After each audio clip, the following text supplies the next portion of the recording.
don't have it. She can bang it. Bang it.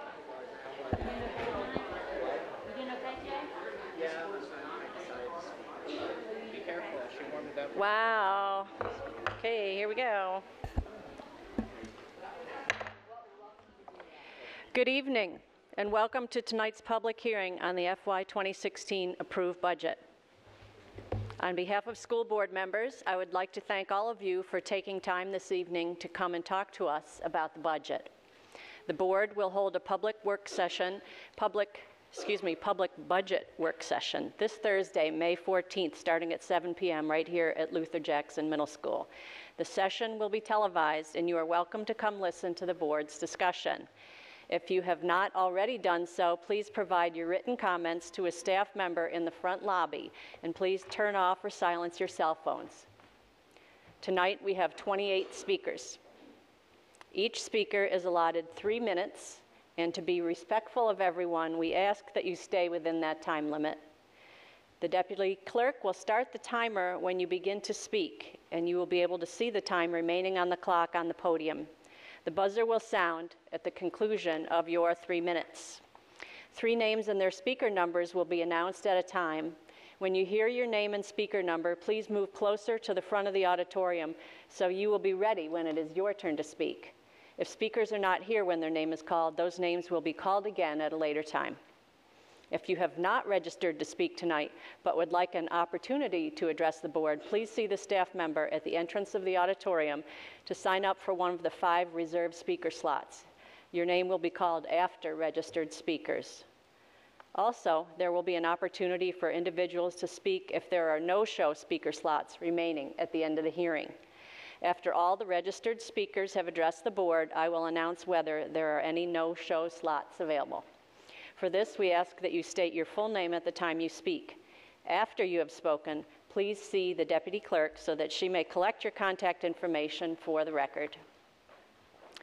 Throughout the evening, you may notice board members leave the table at times, but they will have access to a TV that is broadcasting the public hearing. Now let's get started.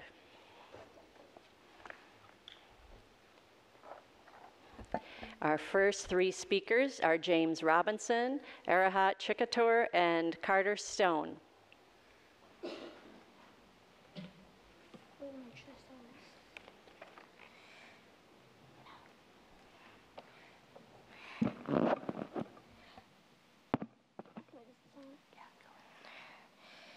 Hi, my name is James Robinson. I am a 2nd grader at Wolf Trap Elementary. I am here to ask you to fix our large class size next year because every child deserves small classes, right? Here's a picture of what 32 kids in the 2nd grade class looks like at my school. It is from last year. There is hardly enough room to push chairs out or walk around. The desks are nearly to the walls. This year, my 2nd grade class started with 29 students in each class. It was so crowded, and it looks a lot like this photo. My teacher is great, but she has a lot of kids in her class. For example, I am one of the 29 kids in social studies still today. It is hard to focus on my work. My teacher gives me a cardboard privacy shield so I could stay focused apart from the 3 to 4 other kids at my table. The privacy shield doesn't really help. Like today, I couldn't fit my work in the small space, and my elbows bumped my shield, which then bumped Anthony and Jay's work, and that caused disruptions to others.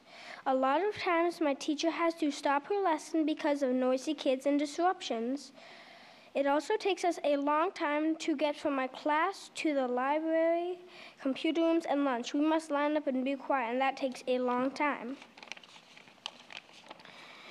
Sometimes we are 5 minutes late for the next class, and then I don't have as much time to pick out my books or to eat my lunch, and sometimes this is just 15 minutes. Also, I'm pretty much not called on much in my class. Only sometimes, I guess. That's because my teacher doesn't have assistants most of the time in our large class.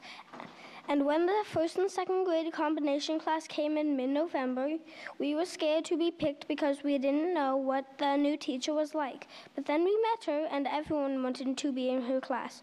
We all had questions while we waited for the new class in mid-November. Everyone was talking about it on the bus and at lunch. We were a bit scared of what would happen and didn't want to go to school. What if I was not picked? Were one of the smart kids picked? And then it happened and we had more questions. Why was I not picked? My mom told me that they could only take 12 kids from each grade, so only a few kids could be pulled into the combo class. I hope this disruption does not happen again next year. I also hope my class size is smaller. Please find a way to help our class be smaller than 29 students next year and all the years after that. Thank you.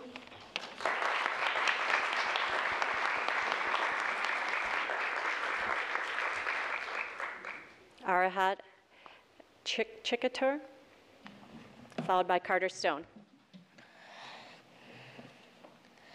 Good evening, everybody. My name is Arhat Chikatur, and I'm a third grader at Wolf Trap Elementary School. And now I'll tell you about how the big class sizes affects me. In my class, there are 31 students. First, the desks take up a lot of space, especially when there are 31 desks. Imagine 31 people trying to go through narrow passages in the classroom to go get some water or use the bathroom. That's one problem. The second problem is when someone talks, it makes 30 other kids distracted and attempting to talk. When a person talks, another person has to talk even louder. And then at one point, 31 students end up screaming. And it's impossible to teach and learn in such a noisy condition. A third problem is the hangers. When a class has 31 students and only 24 hangers, disaster is on its way. That would mean that there are 7 backpacks on the floor, plus all the stuff that the 7 people have. And the worst thing is the hangers are in a route for half the class to get water. So 15 or 16 people would be slipping on the backpacks, and those 7 backpacks would get destroyed. Finally, because it is so cramped now, 6 or 7 kids have to go in the hallways, and that affects everybody who uses the hallway to get around the school. The hallways were built there for getting around the school, not for a working environment. When I was in second grade, there were only 24 students and things were easier. The kids in my class did not take advantage of a nice teacher, and with less kids and less desks, there were less problems. When I want to grow up, I want to be an astrophysicist, and if I want to become an astrophysicist, I need to learn, and I don't want the big class sizes taking away dream of becoming an astrophysicist. I hope you understand my views after listening to the several points about the things that go on in my big class. Thank you for listening to my side of the story. And thank you, Dr. Garza, for trying to solve the big class size problem.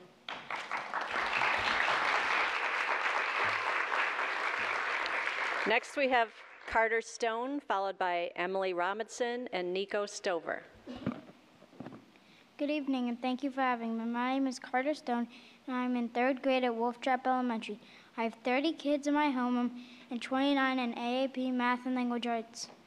Since the class size is so big, You want to step up over here? Yeah. I'm good. No? I'm good. He's okay. He's fine. I have 30 kids in my homeroom and since the class size is so big, we have more talkative students than you might have in a smaller class. There's so many of us that my teacher can't get through reading even one page of The Hobbit because of disruptions. A teacher has so much to manage that affects everybody's learning. There are so many of us that the teacher can't answer as much of our questions or solve as many of our problems as he'd like. He is a great teacher and it's too hard to manage 29 of us. I wish we could have 20 students and then we could solve more problems in class and understand the lessons better. This way we could also have more time to play fun learning games that our teacher has created. Thank you for letting me speak tonight.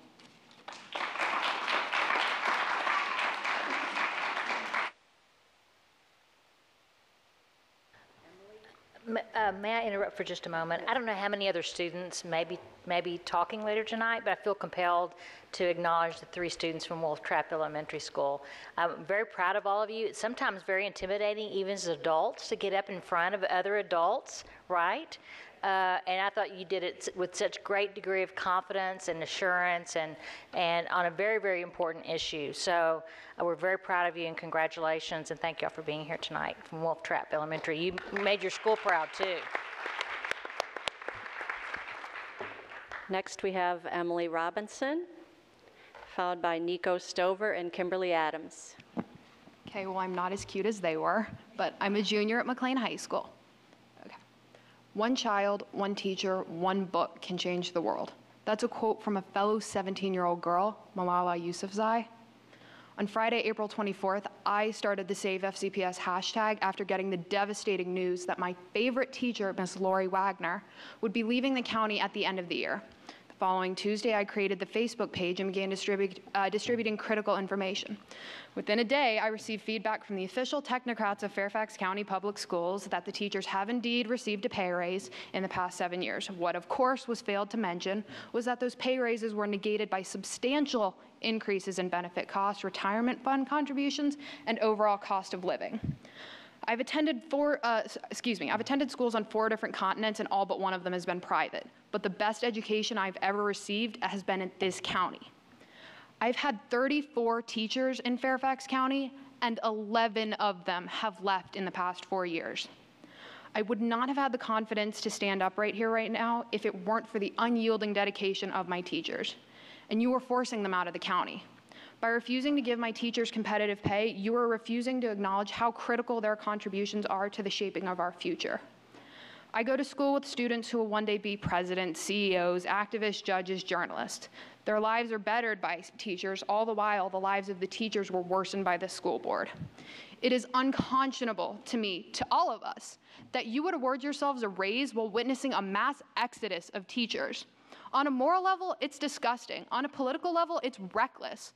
There are school boards in major U.S. cities that work for no pay at all, and yet you shamelessly awarded yourself a $12,000 raise.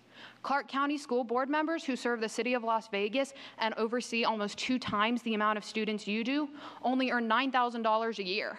I have yet to see justification as to why you deserve nearly 4 times the salary they do.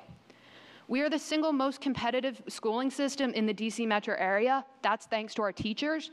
And we have the least competitive teacher salaries. Property values in Fairfax County are as high as they are only because of the greatness of our schooling system. And our schooling system is only great because the teachers have allowed it to be so. We pay our teachers $7,000 less on average than MoCo, despite Fairfax County's median income being $28,591 higher than Montgomery County's median. That is nothing short of humiliating. Next year, my school will be losing some of the most passionate teachers Fairfax County has had. I would list their names, but after so many years of inaction on your part, I doubt you care. But know this, when you fail to invest in teachers, you fail to invest in students.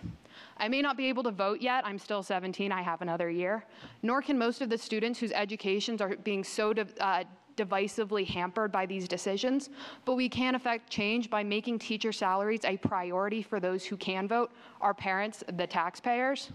Right now, I call on you to save FCPS, but I, along with 2,000 of my favorite taxpayers, will see you on Election Day.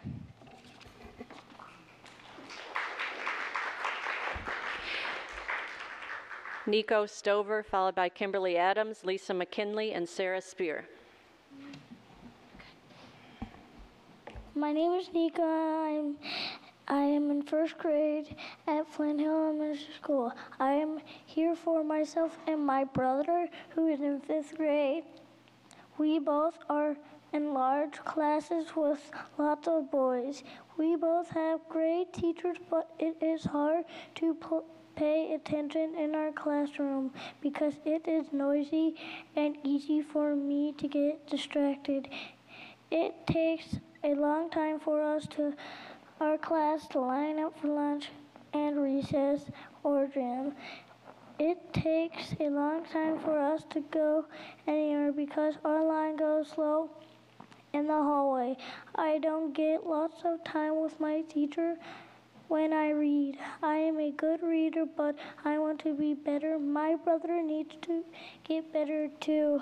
I am lucky to be in a nice room, but my brother's room is too small. I don't want to leave my room and go there. My class has 29 tutors, 18 boys, 11 girls. My brother's class has 17 boys and 15 girls. We have a lot of boys in our school. Please do not cut classes funding. Thank you.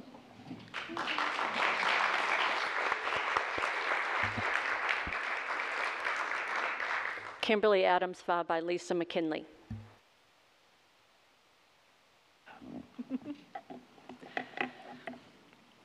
Good evening, Chairman Darnett Koufax, members of the school board, and Dr. Garza. My name is Kimberly Adams, and I represent the members of the Fairfax Education Association. I want to begin by pointing out that this budget cycle has been a clear change from past budget battles. We were thrilled to see nearly the entire school board in attendance at the Board of Supervisors public hearing, and most of you stayed to hear our comments as well. Our members heard your pleas for reason and appropriate funding. Our members saw people who are currently in this room attend the Invest in Fairfax rally, raising your voices in unison with ours and not opposition. You took great pains to show your work, to convince the Board of Supervisors that they needed to fully fund FCPS and that the cuts must stop. This work may have fallen on deaf ears at the Board of Supervisors meetings, but it has been heard loud and clear by our members and the public at large. We are here to ask that this collaboration continue. The Fairfax Education Association reminds you to think of the many recent years that you've asked your employees to do more with less. This past year, we were able to make some progress in the form of regulations, carving out dedicated planning time and limiting meetings outside of contract hours. We ask you to continue to find creative ways to allow your employees time to perform their core job functions in our challenging financial times. While we are supportive of option 3 as proposed by Dr. Garza and her staff, we also ask that you consider all reasonable cuts before you settle on a meager 6.62% cost of living or market scale adjustment. In years past, we have appreciated the list of considerations for reductions that included items beyond employee compensation.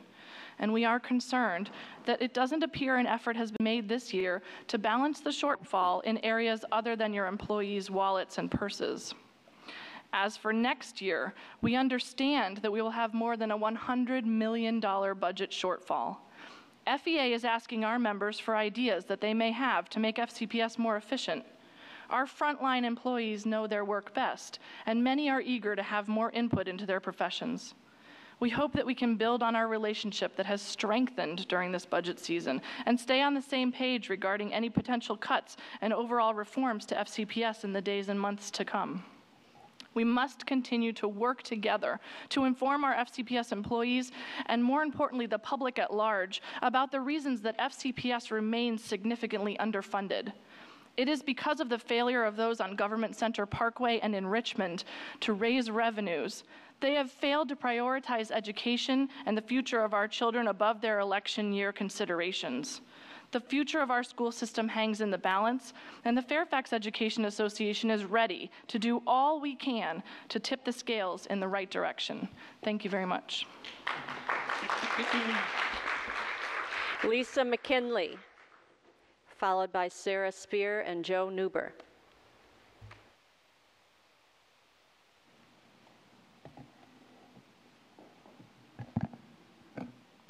Good evening. My name is Lisa McKinley, and I am a parent of 2 first graders at Flint Hill Elementary School. Thank you for holding this public hearing and for acknowledging the fact that class size issues continue to exist in areas of Fairfax County Public Schools. I am here tonight because I believe that class size matters for all FCPS students, and I'm asking that the $3.1 million line item, earmarked to better address large class sizes remain in the fiscal year 2016 budget. Overly large class sizes diminish our children's educational experience, and I believe that every student deserves to be in a learning environment that is engaging, challenging, and safe.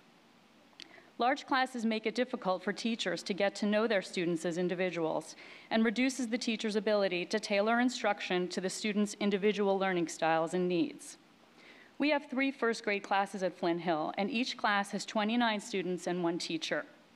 This is too many students for a first grade class, as our students, parents, teachers, and administrators all agree. When I volunteer in my children's classrooms, I am struck by how large a class of 29 first graders really is. The classrooms are crowded, the noise level is high, and classroom management is more challenging. It is difficult for students to hear and to be heard.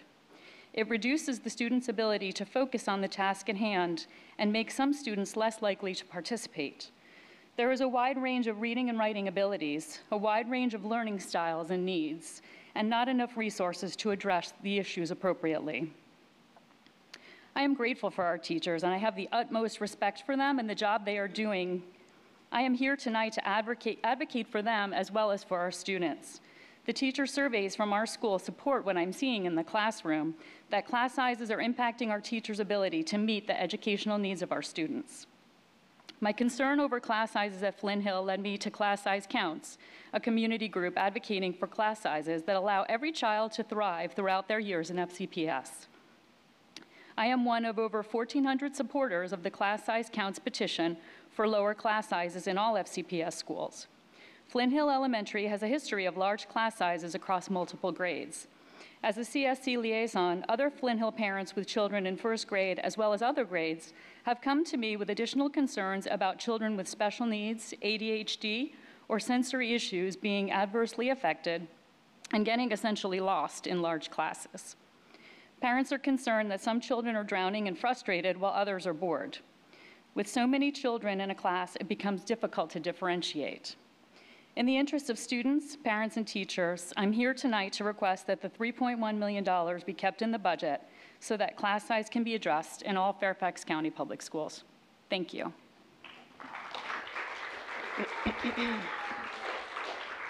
Sarah Spear, to be followed by Joe Newber and Louise Epstein. Hello, my name is Sarah Spear, and I also have a first grader at Flint Hill Elementary.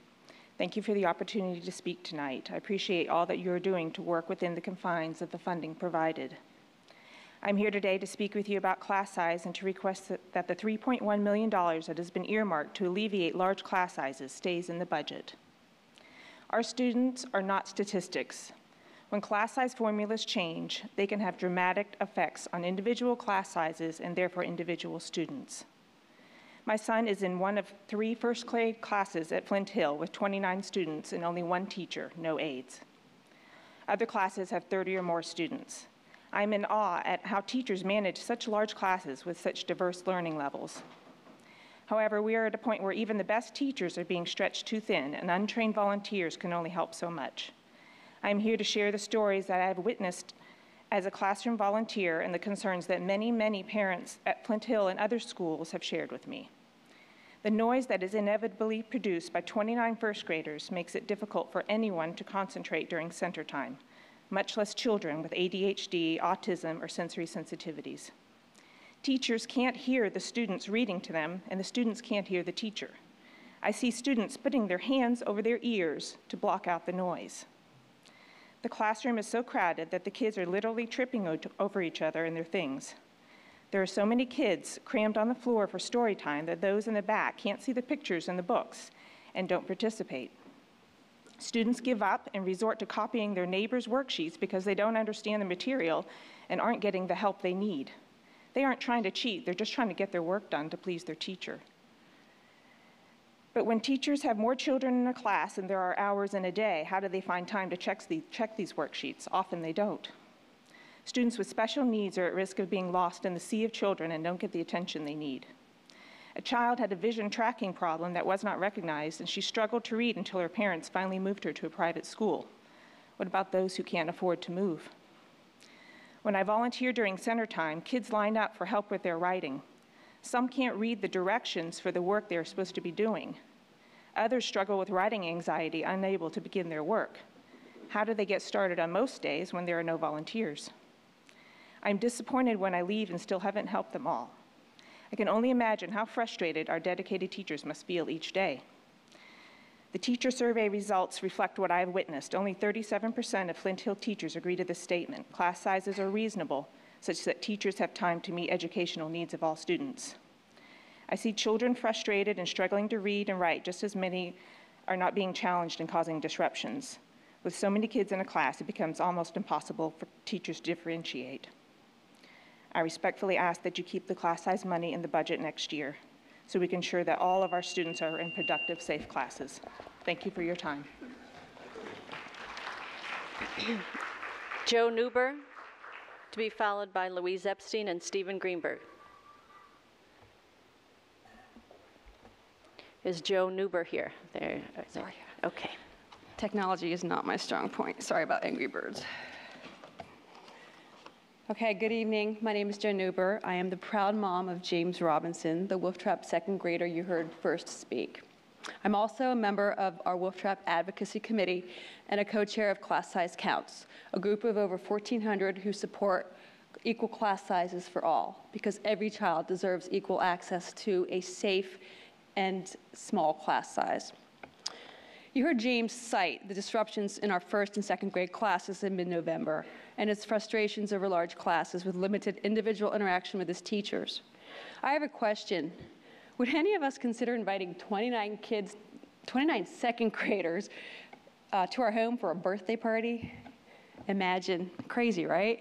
Yet we ask our teachers at Wolf Trap every day to tirelessly teach 29 kids in second grade, and they do it amazingly. Kudos, Wolfie teachers, and all the others we've heard about. Over half our Wolf Trap grades this year began the year with 29 kids. Half. I fear we're going to lose some of those seasoned teachers if this continues year after year. I know many Wolf Trap parents who rely on private tutors to supplement their Wolf Trap education. This must not become the norm, and I fear it will be. I thank Dr. Garza and the Board of Supervisors for their support for the $3.1 million regulation that will help address elementary class sizes. But let's be honest, this will not go far enough to address all class sizes in middle and high schools too. Let's have an honest discussion. We have an unusually wide range of class sizes throughout Fairfax County, in part due to all the different staffing formulas. There are roughly 1,000 elementary school classes this year with 20 or fewer students. A few hundred of them have under 17 per class. Think about that.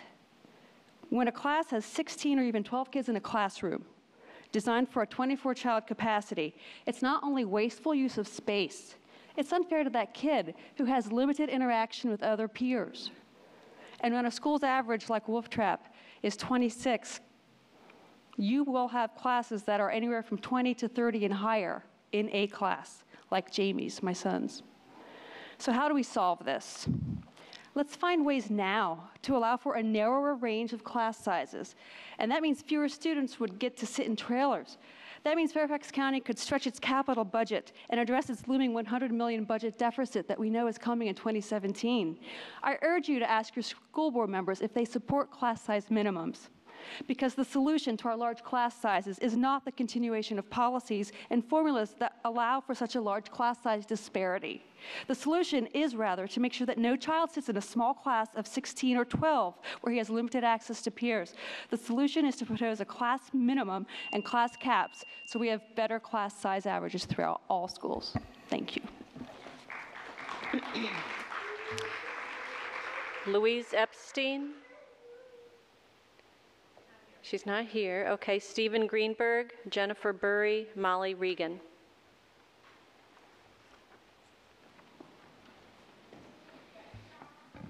Budget Chair Reed, Dr. Garza, esteemed school board members, renowned Mr. Lateef. My name is Steve Greenberg. I'm president of the Fairfax County Federation of Teachers. I represent 4,500 educators who care. I'm so glad that I'm here speaking tonight on the 2016 FCPS budget. As per my communications with individual board members and Dr. Garza recently, please know that FCFT supports the superintendent's recommendations in regards to the 2016 budget. That's all of them. That includes class size. FCFT stood with you many months ago when you first presented the proposed budget, Dr. Garza, and we will continue to stand with you tonight. But why should we? Who cares about teachers or their salaries? As someone who's attended hundreds of meetings regarding the FCPS budget in the past few years, I assure you that I know of at least one group of people that do care. and one leader who is devastated that we can't provide our employees with more. This group of leaders is actually paid less than teachers to do a full-time job that's pretty important, which is protecting teachers. It's not as important as actually teaching, but it's pretty critical. This group is not the problem. They know our compensation is not adequate, and they care, and I can prove it. There is another group in Fairfax, though, that does not care about teachers, and I can certainly prove that easily, is they have underfunded our schools for years and have done nothing to address the funding deficit issue. I will continue to call out both groups. One group deserves thanks and our continued support. Thank you, Fairfax County Public School Board and Dr. Garza. The other deserves tremendous criticism as they are putting our schools and employees at risk. Recently, someone I respect beyond words asked me for some advice because they were very upset about our inability to compensate our teachers and staff competitively. They know we need the best for our students, and they care about our employee morale. What else can we do to help them? What else can we do to show them we value them? The fact that they were so concerned and asked and were so focused on how our teachers were feeling right now and how we could support them, that matters. I call you out now, Dr. Garza. Thank you for asking and caring, and here is my response. Until our state and county leaders actually lead, or until we can replace them with those who do, here's what you can do, all of you, school board, as leaders. You can give us, in addition to the little money you have, one, you can continue to protect and respect us as you've done recently by adopting the changes to your non-discrimination policy. That helps with morale, more of that in the future. Continue to acknowledge our efforts, which are often beyond the call of duty, and be fair in policy in return. Your actions with the recent snow day to give employees back leave who came and rallied around our kids in a terrible situation, that's appreciated. More of that. Continue to develop sensitive and supportive leaders. We already have some of the best principals and APs anywhere. Our teachers deserve great leaders. Be aware of workload stresses and the personal needs on your employees. Empathy, more of that. And finally, continue to involve us in the decision-making process. 2017, compensation cannot be on the table, but we are going to have to make cuts in instruction, and we're the ones that have to deliver. So that's what you can do for us, and I want you all to know that we really appreciate the situation you're in right now, and we thank you for everything. Have a good night. Jennifer Burry, to be followed by Molly Regan and Rochelle Temple. Okay. Good evening. My name is Jennifer Burry, and I'm a Spanish teacher at Lee High School. My story is the same that has been echoed the last few months, but I don't think anyone has presented the numbers really look like in our daily lives. With 10 years of county service and a master's degree, my salary is approximately $58,000 a year. My monthly net income is $3,200, and my monthly mortgage is $23,000. That's actually less than what it would cost to rent. I have multiple jobs outside of teaching, and yet I continue to struggle to support my family and survive financially in this county. What an atrocity it is that the people that serve this community cannot afford to live here. While we do need to address long-term issues of how to fund salary increases, we also need to brainstorm ways to alleviate the cost of living for teachers now and how we can increase our salaries indirectly. For example, I paid $330 a month in mortgage insurance because there's no way, as a single mother and a teacher living in this county, that I could put 20% down. Having that $330 back a month would be a huge pay increase for me. Now, I realize this is not something the school board can undertake, but maybe it's time to start demanding that the rest of the county step up and help its teacher residents that live and spend in this county. Without a two-income household, our teachers cannot afford to live in the county where they teach. All of our amazing talent is leaving for nearby counties, and we will continue to lose out as real estate sales plummet and the county will lose their tax base. We need educators that are vested in our community.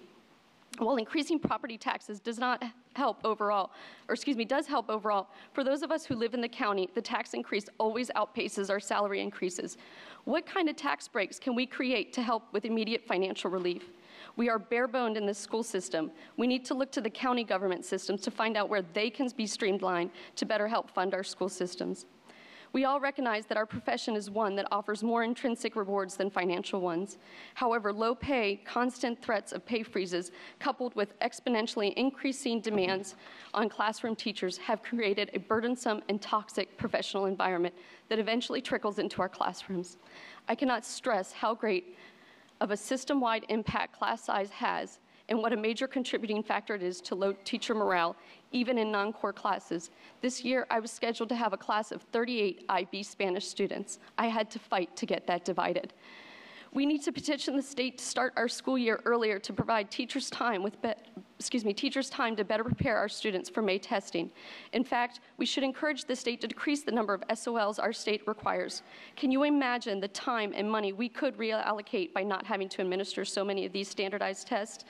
I'm tired of being hopeful in a situation that consistently proves itself to be hopeless.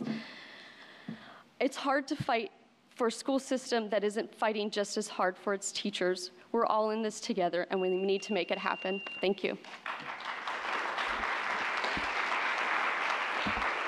Molly Regan, Rachel Temple.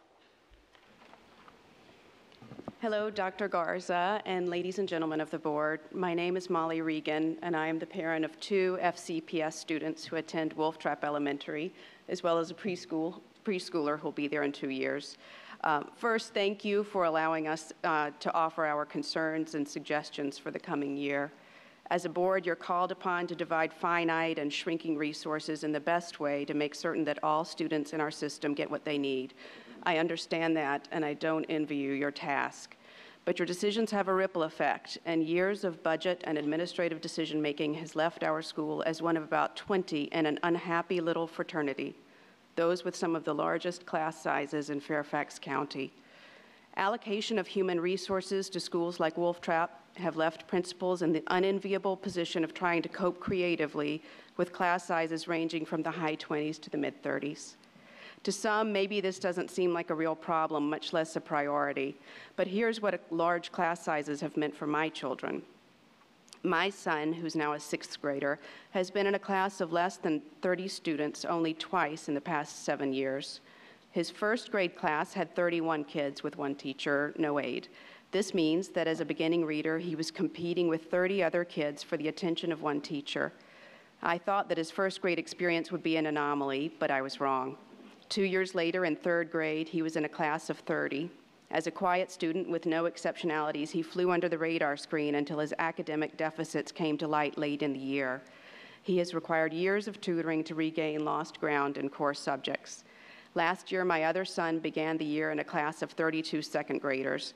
There were so many kids in another of the overcrowded 2nd grade classrooms that the teacher ran out of daily chores for the students, although to her credit and creativity, she came up with somehow 26 daily tasks, so that a handful of the kids had to be on vacation from classroom chores each week.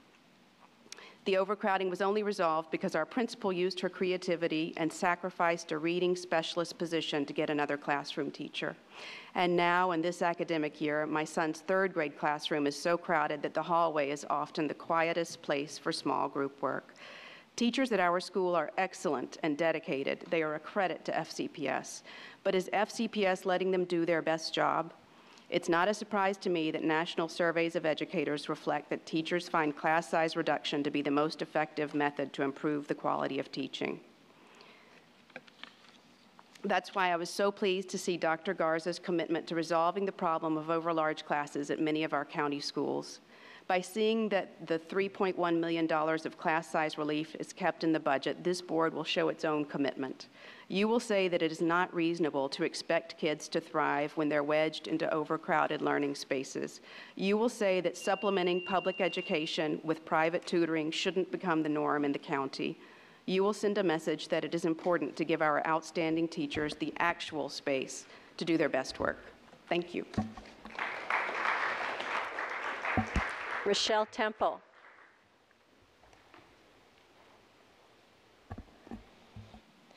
Good evening, everyone. I am one of the 5 licensed certified occupational therapy assistants that works for Fairfax County. We were notified in February of this year that we had 3 days, we had our contract reduced by 3 days. There was a very significant communication problem when this decision was made over a year ago. We didn't find out until February of this year. Our program manager found out from us. So something happened along the line. Our department, the Therapy Services Department, is comprised of 4 components. There are occupational and physical therapists, as well as occupational and physical therapy assistants. We are a unique department in that we are very integrated, we collaborate with one another, we share students, and to have 3 days taken away from our contract, that removes a part of the department and eliminates our opportunities for those 3 days to do the things that we are responsible for doing, working with our students, collaborating with the IEP teams for the students that we work with, we have our own caseload of students that we support. We collaborate with everyone on their IEP team in each of their schools. We travel between several buildings. We are among a very small number of service providers in the county that our services are billable to Medicaid. Therefore, we generate income. And we're losing 3 days to do that. The days we're losing are non-student days. Sometimes those days are busier than student days. The teacher work days, we're shuttling between our schools. We're working with special educators, coding IEP progress. We are planning, we're collaborating with our supervising therapists. We're planning our services and preparing materials to work with our students on those student days. So I'm totally messed up my notes here. But anyway, we are requesting that the school board help us and advocate for having those 3 days returned to our contract. We realize that it's a done deal because this was a decision that was made in a previous budget. It's not part of this budget. So we're losing those days for the 15-16 school year. We're asking that you folks advocate and help us get those 3 days back in our contract so that we can provide the optimum support for our students and help them to be as successful as they can possibly be. Thank you for your time.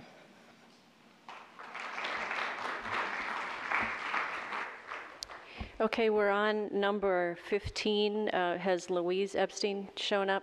She's not coming? Okay. It is my pleasure to turn over the gavel to the Budget Vice Chair and colleague, Kathy Smith. Thank you. The next speaker is Andrea Olson, followed by Kristen Miller, and then Renessa Roten.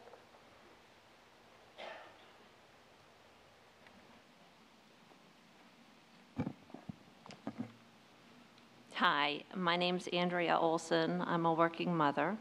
I have a first grade daughter and a third grade son at Wolf Trap Elementary School. I'm here tonight because my children's learning experiences are being negatively impacted by the large number of students they have in their classrooms. I would greatly appreciate your help in reducing the class sizes at schools like Wolf Trap. Although both my children's classes are large, I'm here tonight for my third grade son. He's in a class of 29. He frequently cries while attempting to do his homework assignments. He's in the AAP program, and based on a frank discussion with his teacher, he's bright and right-placed in the program.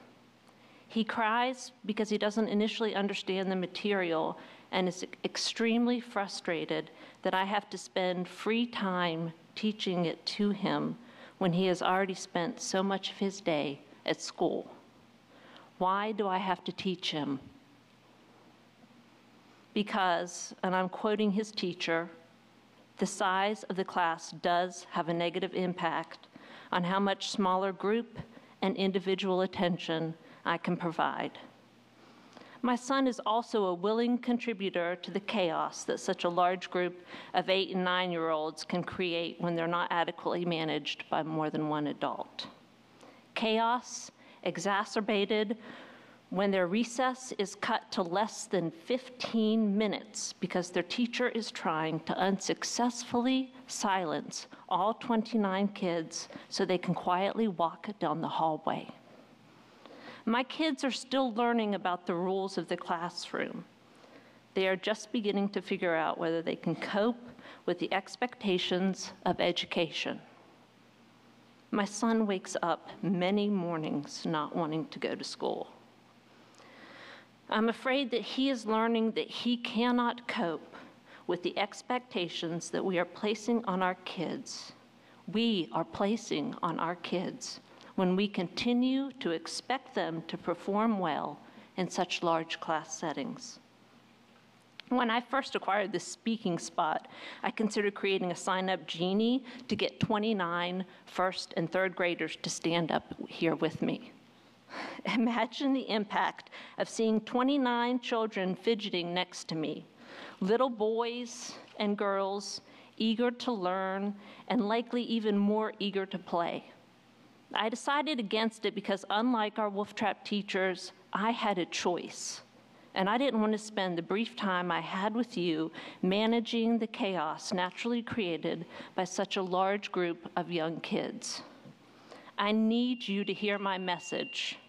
We need your help to reduce the size of classes in schools like Wolf Trap Elementary. In the words of my son's third grade teacher, the size of the class does have a negative impact. Thank you. Thank you. Next is Kristen Miller, followed by Vanessa Roten, and then Kelly DeCenti. Good evening. My name is Kristen Miller, and I'm a certified and licensed occupational therapy assistant. I've worked for Fairfax County for 20 years. I'm here tonight to just show you a little difference between what COTAs are and IAs, since we're placed on the IA scale.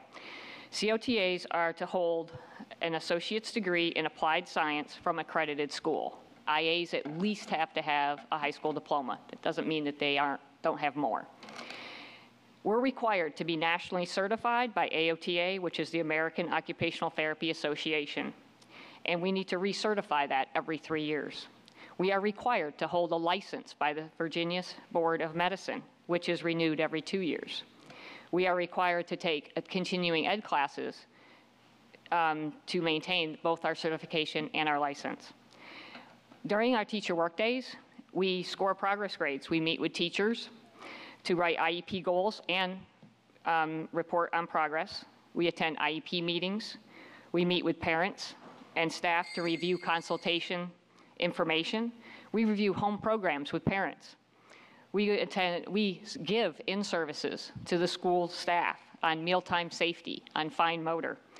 We complete consultation work. We complete note documentation. We assist with teachers or the OT's evaluation and the plans of care, which are Medicaid.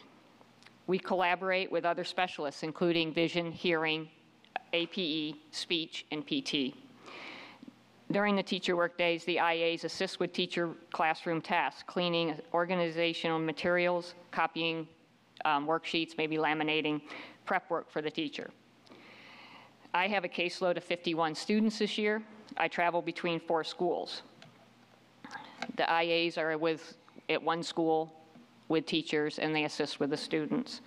The first 2 days that are according to the contract for next year are November 2nd and 3rd, which is the very first 2 days after the 9-week quarter. When are we supposed to do our progress grades? So we're asking if one of those days could be switched to another day. Thank you. Thank you. Next is Vanessa Roten, Kelly DeCenti, and then Jonathan Otke. Is Vanessa here? Okay, Kelly.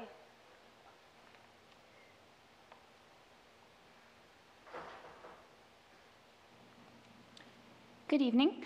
My name is Kelly DeCenti. I have 2 elementary school children at Wolf Trap Elementary, a 3rd grader and a 5th grader. I, too, am one of the 1,400 supporters of the Class Size Counts petition for lower class sizes in all of Fairfax County Public Schools, and I, too, am asking for your support to keep the $3.1 million and the $800,000 currently in the budget for this fiscal year. I wanted to note that the guidelines set by the state, when you look at them, particularly for 1st through 3rd, is actually 24 students with no larger than 30 students, and similarly for the 5th and up. And it seems that as a school system, based on financial resources, the focus has always been the no larger than figure articulated in the standard rather than the recommended ratios, and this is extremely disappointing. We as parents of students of 27, 28, 30, and even occasionally of 31 3rd graders are spending many hours to advocate for what has already been articulated in the state guidelines. Please consider the reason these ratios have been set in place: best practices, elementary school level pedagogy, optimal learning environments, teacher workload balance, and child development, both behavioral and cognitive. That is really the reality of why there needs to be limits and why the schools should be funded accordingly to address these issues in Fairfax County. There is inherent need for small groups, discussions, questions, hypothesizing, and interaction to prepare our students as global citizens. To do this, there needs to be space and oversight to achieve these learning objectives, regardless of content area. As class sizes increase, there are fewer opportunities to truly engage students. Teachers are tired, and students notice this. Let us consider the portrait of a graduate, which has painted a focus on commitment to student success, a caring culture, a premier workforce, and resource stewardship. I believe strongly that these areas are in jeopardy if there is a continued lack of financial resources and commitment to our children and our teachers. I implore the board to reflect on the reasoning behind the guidelines and caps which are being proposed and the associated funding. Many other regional school districts have created their own guidelines and caps, and they know they will be more effectively reach their goals with these in place.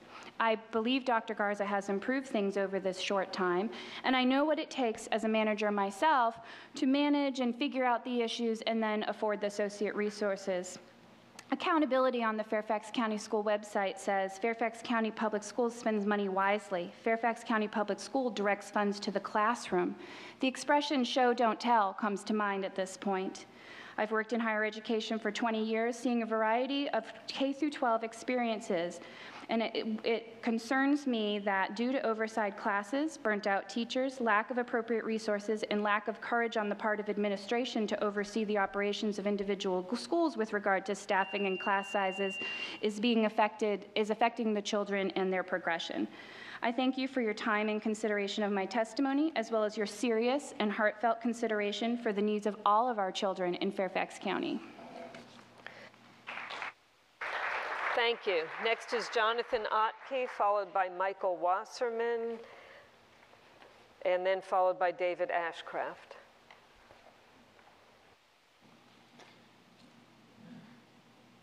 Hello, I am here and in part in place of my wife, who cannot be here as she's teaching right now.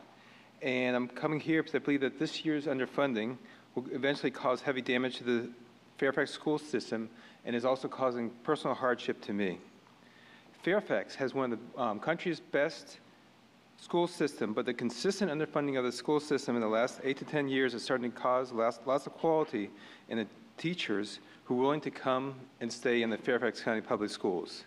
When all the surrounding counties pay $3,000 to $20,000 more per year, and the pay at FCPS is basically frozen from year to year, most teachers will eventually seek employment in the surrounding counties or quit the profession. In 2013, we lost a guy named Jason Pittman, who was an elementary school science teacher in Alexandria, Virginia, who was honored as the Teacher of the Year and was visited by Michelle Obama. He quit because he hadn't had a raise in years and wanted to not live as in poverty any longer. As he said, "It gets me a little choked up," he said.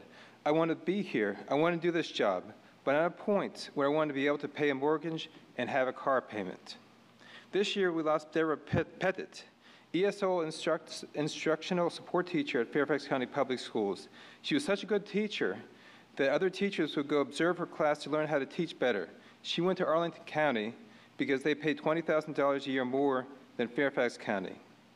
Multiply this by thousands of teachers, and eventually the well of excellent teachers willing to work in Fairfax County will run dry, and the scores will stop dropping. One of those teachers is my wife. Because my wife teaches and I'm a government employee, I've had to take a second job teaching at Nova. I thought it would be just for a year or two until her pay went back up. She originally was a scientist, and she made about twice as much money. She went from about $100,000 to about $50,000 in order so she could be a teacher. So, and her pay, but these 5 years later, her pay has increased less than the rate of inflation, and I'm still sacrificing my evenings and my weekends because you are unwilling to make the investments in Fairfax County Public Schools, which will lead to an increase in teachers' salaries. You and the school board know what it's like to be working for very little, and you guys increased your own salaries by $20,000. I don't begrudge you guys this $20,000 salary increase. You work hard in Fairfax County's expensive areas. But I would like you guys to do the same for the teachers and have the courage to do what's necessary to invest in Fairfax's school. You can only coast so long on past investments before the bottom drops off. Thank you very much. Thank you. Next is Michael Wasserman, followed by David Ashcraft, and then John Bem.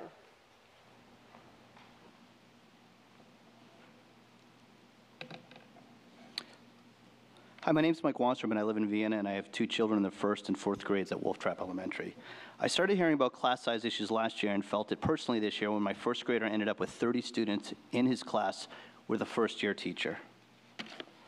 Schools are funded primarily by the taxpayers across Fairfax County with a fairly broad spectrum of taxes paid per zip code. Board of Supervisors funds the school. Funds are distributed based on varying degree of formulas devised by school committee with very limited taxpayer input. There appears to be a disconnect between mission, priorities, and data. From a school board perspective, current distribution of resources are not evenly distributed across the county. Taxpayers based around Tyson's Corner can pay upwards of twice the real estate tax of homeowners who live outside the Tyson's area, but are typically receiving 30 to 40% less budget and staff for their schools. From a Board of Supervisors perspective, it appears they're not funding the agreed budget gaps or identifying revenue streams outside of real estate income. Finally, teachers are facing burnout due to class size and cost of living with some of the lowest salaries in the area. So what does the data show? In my analysis, I compared 2 large schools, Hybla Valley and Spring Hill Elementary. Hybla Valley's FY15 budget was $6.4 million and 113.9 staff positions, with an average tax contribution of household of $4,450. Spring Hill Elementary, McLean, which is projected to have about 30 more students in Hybla Valley, received almost $1 million less in funding and 36% fewer positions than Hybla Valley, while paying $5,857 in taxes per household. Then I compared 2 medium-sized schools that were both projected to have 549 students, Wolf Trap Elementary in Vienna and Gunston Elementary in Lorton. Even though the schools have the same number of enrolled students, Wolf Trap received $1 million less than Gunston and almost 30% fewer positions, while Wolf Trap parents pay typically twice the amount of taxes at $8,782 per household. Conclusion: uneven distribution of funds and resources put school board stated mission at risk. Underinvestment in schools around Tyson area puts Board of Supervisors' mission at risk. What business is going to invest in Tyson's Corner when they have to say to their well-paid employees that if you live in that area, you're going to effectively pay sometimes twice in taxes what your neighbors pay, but literally receive 30 to 40% less resources for your school? We have to align the need of all stakeholders in the community, including Board of Supervisors, school board, and taxpayers. We need to protect the $3 to $4 million in the FY 2016 budget to deal with class sizes at the subset of elementary schools that get the least money per student and have the largest average class sizes. We need to change the need-based staffing formula, which are putting our county's economy at risk, to reduce the disparities in average class size among schools. We need to distribute resources and funding more evenly across all the schools to create an excellent learning environment for all students. Thank you. Thank you. Next is David Ashcraft, John Bem, and Michelle Menepes. Good evening, ladies and gentlemen, and thank you for this opportunity to speak. I will preface my remarks by stating that my comments represent my views alone and do not necessarily represent the views of the United States government, the Department of Defense, or any of the other department, bureau, or agency. We have run out of money. Now it is time to think. In conjunction with asking the taxpayers and legislature for additional funds, FCPS should make better use of the funds it currently has. While citing changing demographics of the district in its request for additional funds, FCPS has no program to specifically recruit talented faculty and staff from a group known for resiliency and adaptability in the face of challenges, demographic or otherwise, namely military spouses. Moreover, FCPS may lack the ability to properly and fairly evaluate the backgrounds and credentials of this group, as they hail from all over the nation and the world. I know this is the micro level, as my wife was denied employment due to an inaccurate and unfair assessment of her background and credentials. The superintendent is also aware, as I informed her of this via certified mail return receipt requested. As such, FCPS now lacks the services of a highly qualified teacher with experience adapting to changing conditions, as demonstrated in 6 school systems in 3 states. At the macro level, FCPS is not scheduled to participate in the upcoming military spouse hiring event at Fort Belvoir, thus highlighting their inability or unwillingness to specifically target this talent pool. Talented service members may consider leaving active duty if a tour of duty in the D.C. area means unfair treatment and unemployment for their spouses. FCPS receives significant impact aid due to the presence of military families in the district. As such, an implied task of fair treatment for military family members exists, not just for my family, but also for all families in the district. As you analyze shrinking budgets and changing demographics, the right choice will be to actively seek the candidacy and employment of military spouses as part of your talent management equation. In my remaining time, please allow me to endorse your continued support of high-quality world language education. I learned of your district's programs through watching your students testify before the United States Senate. A language professional, I am a proud parent of a 3rd grade student at Kent Gardens, where he is in the French language immersion program. I myself taught French at West Point, used Russian in my previous assignments, and I am currently studying Hebrew for an upcoming deployment to Israel next month. As such, I salute your efforts in bringing quality world language immersion programs to our children and urge you to double down on world language instruction. Ladies and gentlemen, thank you very much, and have a good night. Thank you. John Bem, Michelle Menepace, and then Heather Palmater.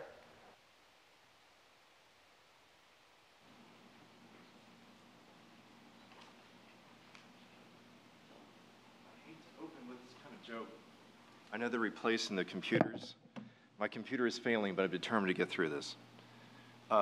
Let me read, if you don't mind, and I want to remind you that there are more students coming.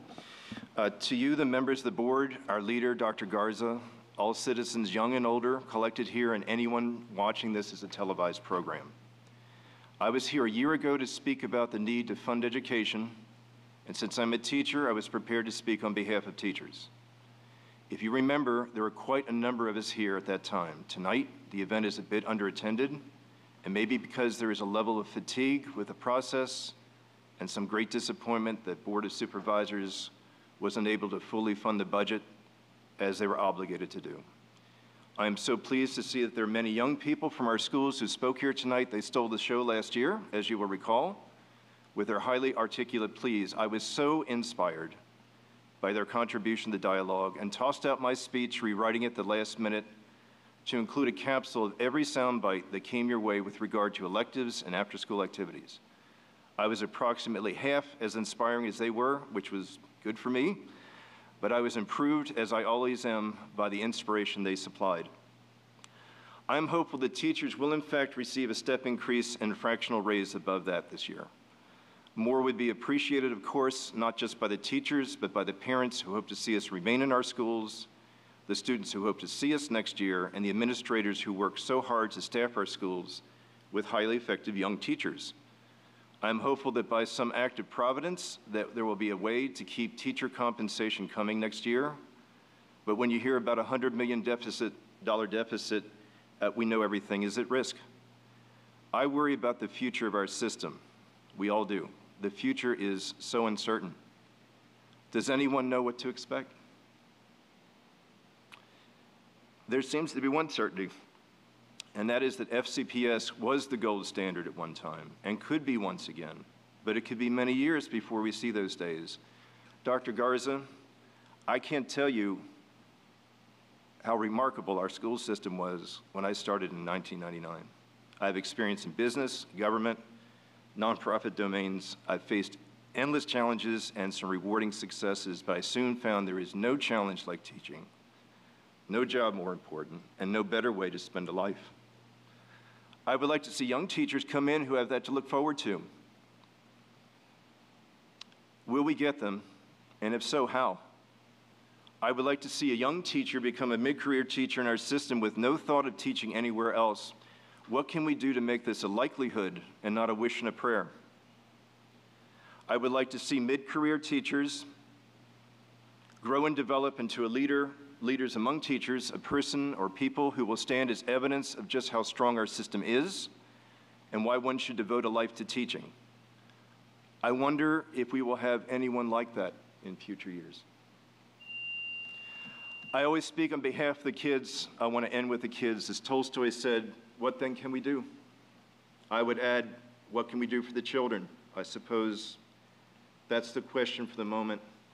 Winston Churchill said it best, when things are rough, you never, never, never, never give up. Thank you. Thank you. Michelle Menapace, followed by Heather Palmatier and Keely Loretti.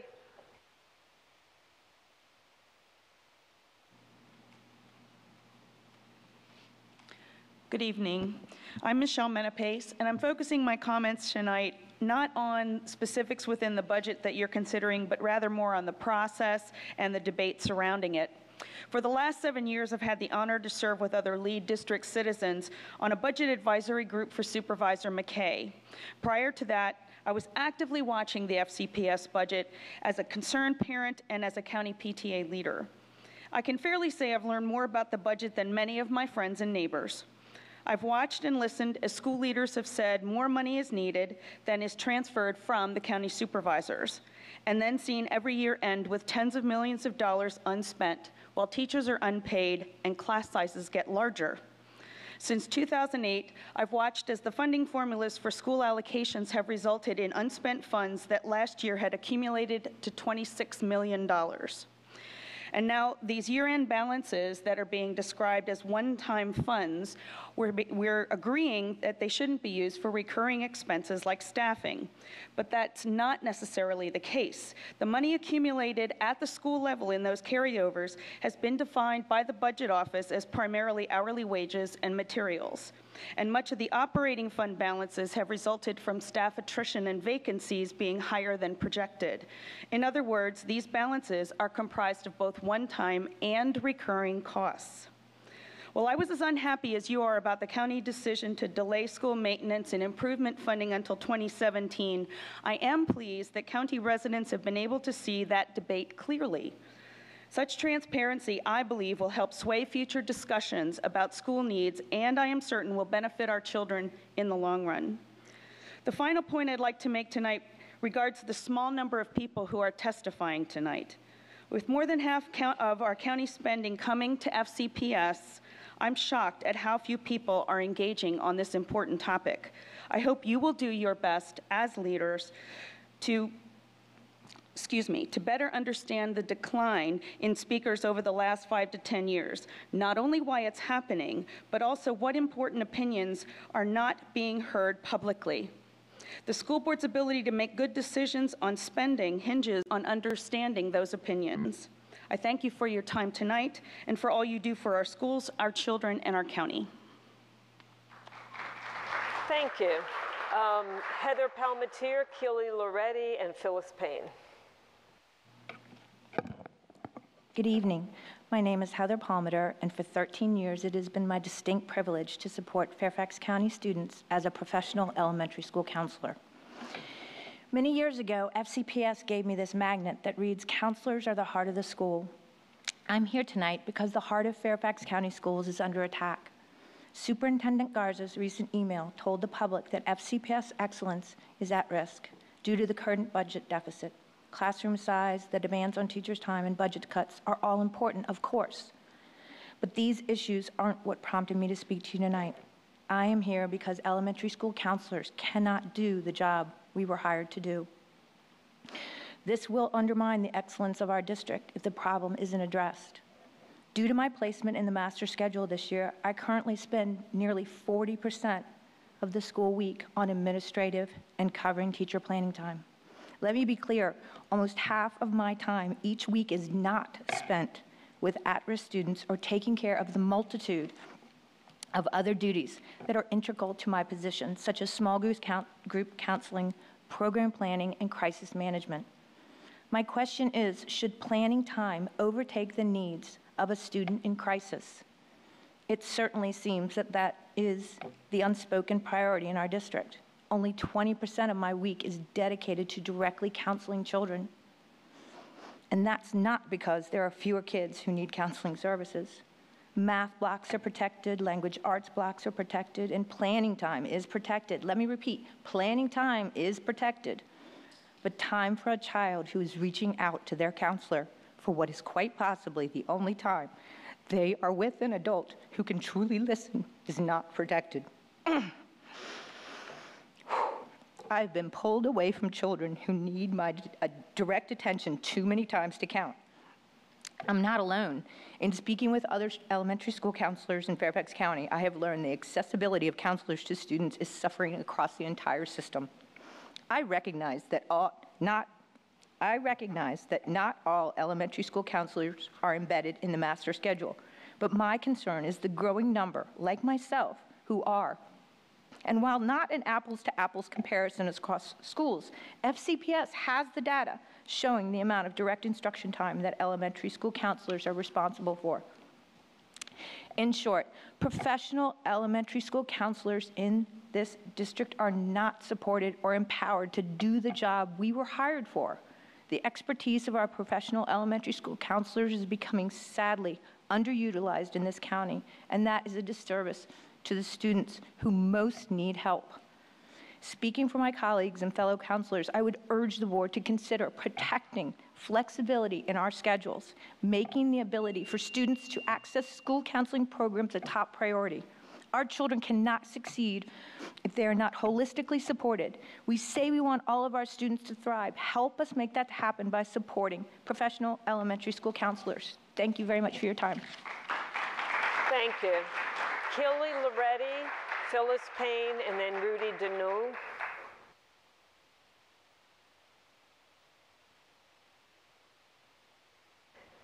Is Keely here? Next is Phyllis Payne.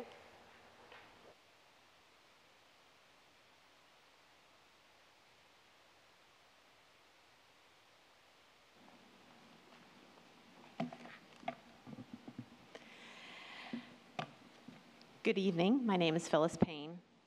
I spoke at the Board of Supervisors public hearing on the budget and was pleased to see so many members of the school community there to advocate for full funding for your advertised budget. I share your disappointment that the supervisors didn't vote to do so. Tonight I'm here to represent SLEEP and the thousands of parents, teachers, students, pediatricians, school nurses, psychologists, and other healthcare providers who've been advocating for later high school start times. Thank you. Thank you for setting policy to support student health, well-being, and performance. Thank you for taking such good care of our children. Thank you for recognizing that as a community, we must send our children to school prepared to learn. Children must be well rested and free of hunger.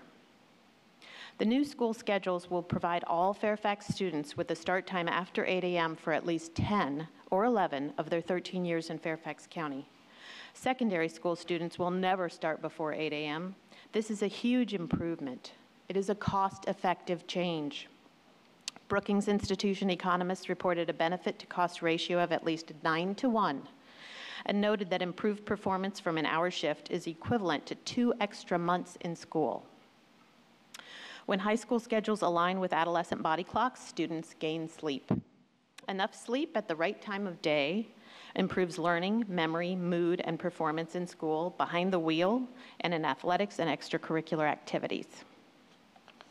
Students who get enough sleep are more efficient and able to attend to lessons during the school day, to move new information from short-term to long-term memory, and also better able to recall lessons learned and to perform well on tests. Sleep is critical to learning. With the new schedules, high school students will be in class at a time of morning when they are more alert and awake. One Arlington teacher called this the pleasant factor, noting that when Arlington made this shift, students in her first period class were smiling in the morning, and the atmosphere in the school improved throughout the day. Parents and students who attended the Stress Summit on Saturday share my gratitude for your decision and my hope that you will continue to work to improve middle and elementary school schedules. Kudos to you on your progress on this important issue, and I hope that's a little brightness in this sad evening. Thank you very much. Thank you. Next is Rudy Deneau and Bridget Kraft.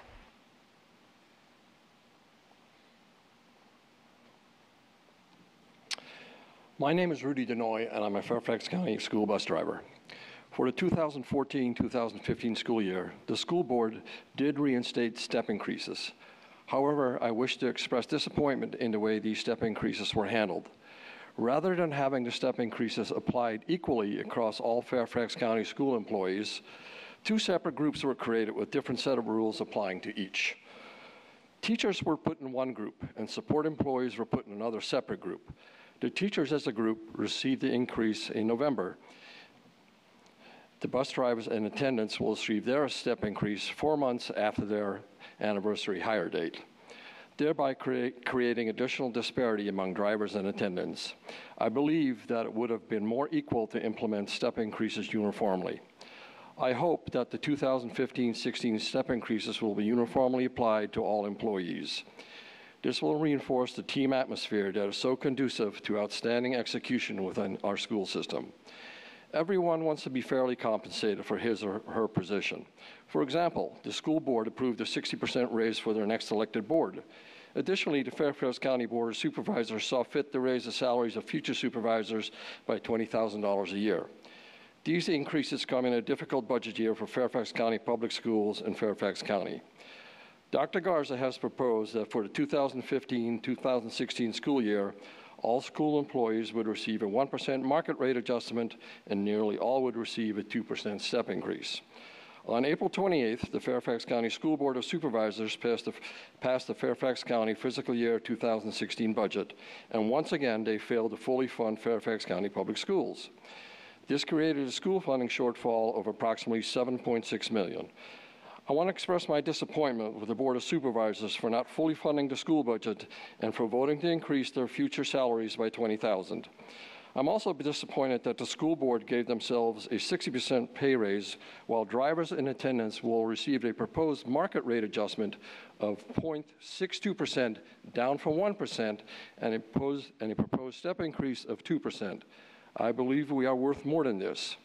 For the bus drivers and attendants, this situation is discouraging. We have no input into the decision-making process that concerns our pay. Lack of meaningful raises has taken a toll on the morale of the drivers and attendants. Any school system that wants to remain one of the best in the country has to invest in the most important and the greatest asset it has, its employees. In the current environment, we have to ask ourselves, are the decisions you have made a reflection on the value you place on your employees? Thank you. Thank you. The last speaker is Bridget Kraft.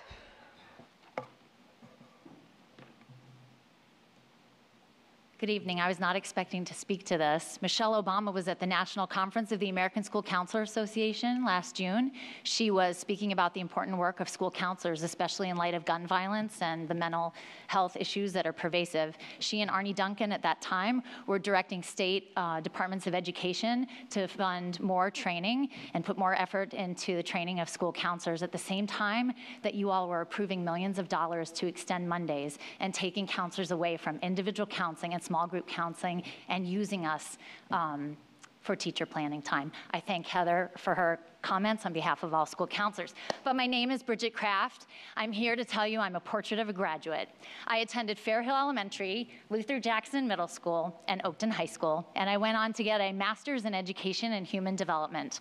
I'm in my 9th year as an FCPS elementary school counselor, working in an ailing building, holding more than twice the number of students for which it was built, with 29 students in our kindergarten classrooms. I earn $15,000 a year, $1,500 a year less per month than a Step 9 employee in neighboring Arlington County because our wages have stagnated. We got no increase, then no increase, then 2%, which didn't offset the required increase to the retirement, then no increase until November, and now some increment of a step and less than 1%, yet you keep making decisions to spend millions of dollars on everything but what you all have repeatedly said is your priority and the core of our school system, the staff. We, all of us, are Charlie Brown. And the county board is Lucy. And every year we suit up and we run out to the field. In good faith, we expect Lucy, the board, to hold the ball firm and set us up for a soaring success. And every year, we expect good sportsmanship and good partnership. And every year, like Charlie Brown, we end up flat on our backs. The county board will not invest in us. That is clear. I'm asking, will you? This year. It should not be too late. I should not have to be here begging, and this should not be a surprise. You all should have a plan B, a long list of alternative cuts for this year, so that this year you are not leaving us, the FCPS staff, lying on our backs, stunned again that we could be treated this way. None of us wants to pull the ball away from the students or programs, yet we are offering luxury services that we cannot afford. If we cannot afford a 2% COLA and a full step, we cannot afford varsity sports or AAP programs with busing, or after-school programs are the things you're afraid to cut, but we must. Unlike you, we cannot vote ourselves a pay increase, and we have been flattened too many times. Please lift us up, hold the ball, and do it this year before the Thursday night final vote. Thank you. Thank you. I'm going to turn this back to Mrs. Reed. Thank you. At this time, I'd like to call a few names. The folks weren't in attendance earlier. Louise Epstein, Renessa Roten, Keely Loretti. Okay, so that's 3 slots that we'll set aside as no-shows. If you have not registered to speak but would like an opportunity to address the board, please see the staff member at the entrance to the auditorium to sign up for one of the reserved speaker slots. We have 5 and we have 2 that have signed up, so we'll start with those 2. Is there anyone else that would like to sign up to speak? All right, with that, I will call Barrett Kashtan, followed by Adam O'Connell.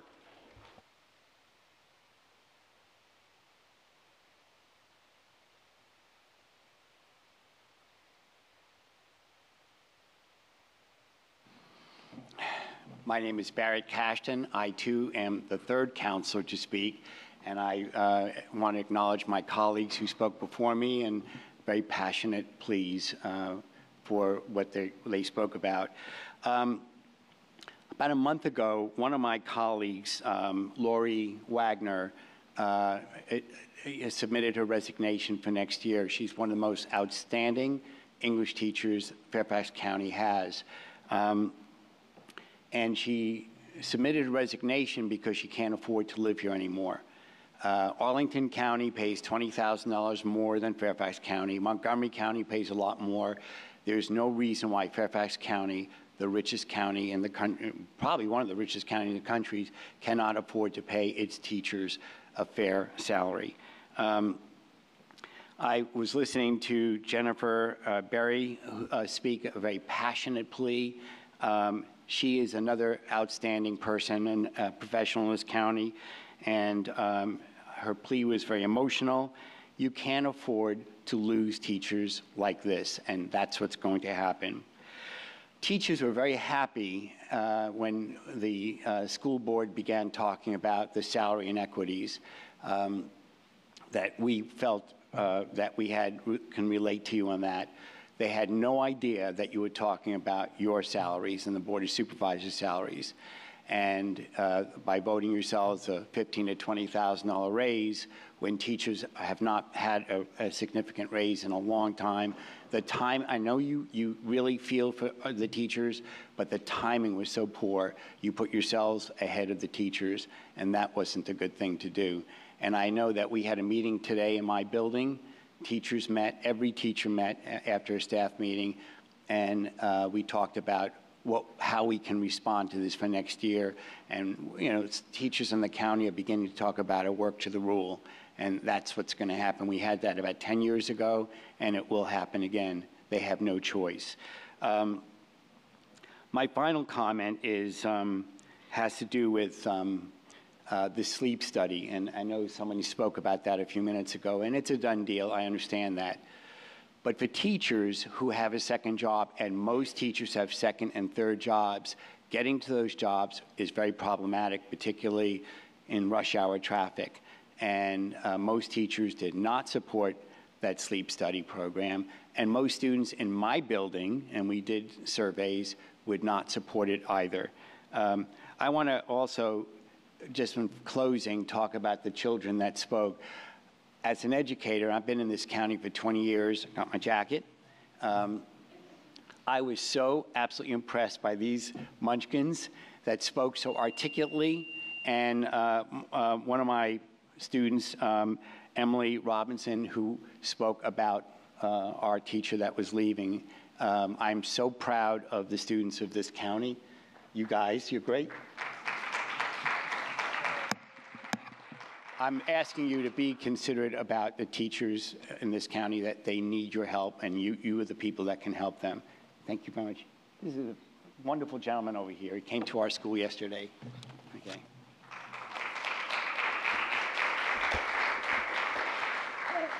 Adam O'Connell, to be followed by Susan Skaggs.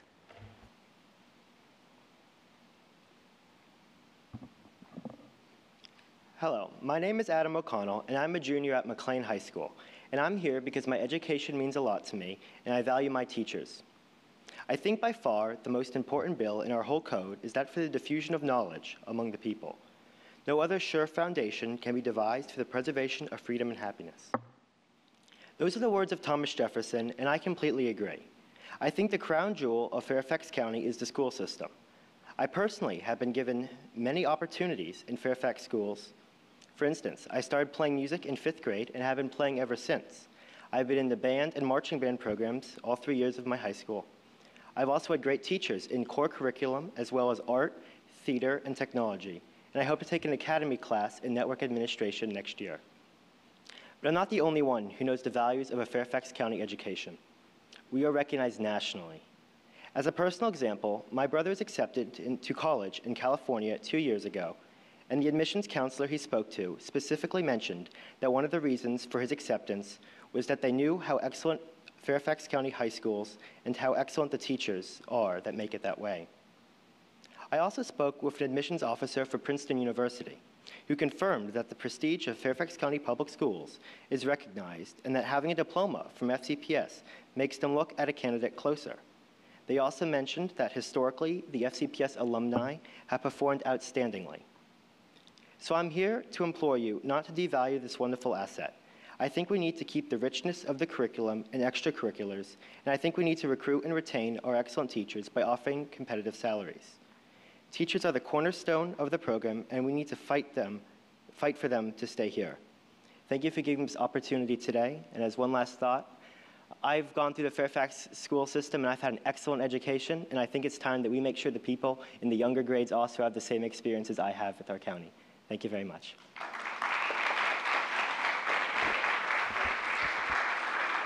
Susan Skaggs.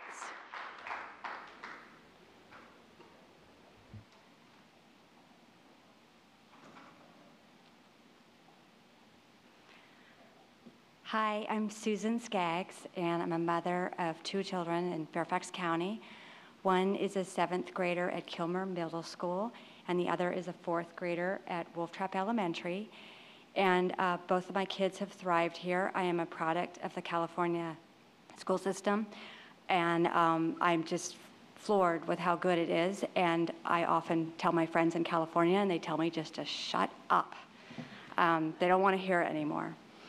I often hear of the budget cuts, and I have a suggestion. When I take my son to the bus stop at 7:10 a.m. for Kilmer Middle School, whether it's 20 degrees, 10 degrees, 30 degrees, most of the boys in the winter arrive at the bus stop and stand outside in shorts. And whenever I go into the schools, I always take off my long sleeve shirt and put on a short sleeve shirt. And we've been through the schools for 13 years now because my son was at Vienna Elementary Special Needs Preschool, which was outstanding. And I always dress with less clothing when I go in. So finally, this winter, I decided to take in my thermometer into Wolf Trap, and the temperature was 76 degrees. I keep my house at 68. I can't afford to keep it at 76. Is there anyone else who keeps their temperature at 76 at home during the winter? I'm thinking that maybe we could drop it a couple degrees. I'm not asking for 65, but they're wearing shorts because they're roasting. And studies have shown that when you have it that warm, the diseases spread and kids get sick. I'm not a doctor, I don't have the statistics, but I don't understand why they're that warm. When I go into Kilmer Middle School, same thing. I gotta take off my long sleeves or I just start sweating. So that's my suggestion. You're looking for money, drop the thermostat.